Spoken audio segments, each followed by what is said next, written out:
Oui, bonjour docteur. Voilà, Marie-Françoise de Châteauroux.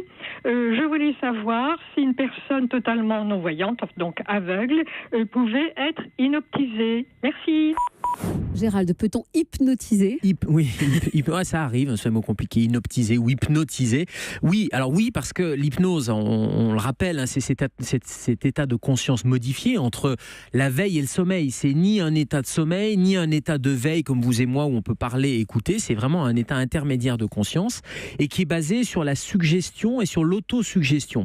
Or, cette suggestion, et pour pouvoir induire cet état de hypnotique, il n'y a pas forcément la vue. Il y a la vue quand vous pouvez voir, mais quand vous ne voyez pas, et même quand vous êtes voyant, il y a la vue plus autre chose, et notamment la voix. Et les hypnotiseurs utilisent beaucoup la voix, avec ce timbre de voix très particulier, avec cette voix qui va vous hypnotiser. C'est pas tellement le regard. Alors, on sait qu'on peut, avec, vous suivez un doigt, vous suivez un pendule, ça peut aider à fixer votre attention, mais même si vous n'avez pas ce sens qu'est la vue, vous avez d'autres sens qui vont être capables d'autosuggestion et d'induire cet état hypnotique. Donc oui, quand on est non-voyant ou malvoyant, l'hypnose peut aider. Et puis, la visualisation, elle peut se faire dans sa tête aussi. Elle ne se fait pas forcément avec une visualisation à partir des yeux. C'est aussi une visualisation mentale. On peut se représenter quelque chose. On peut se représenter, on peut voir dans sa tête.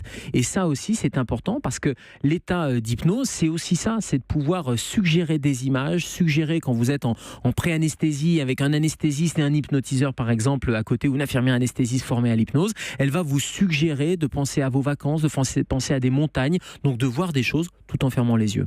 Je rappelle qu'on a parlé hypnose, c'était mardi après-midi, donc la question de Marie-Françoise faisait suite à l'émission et que vous pouvez utiliser le 3921 pour nous faire part de vos réactions après avoir écouté l'une de nos émissions.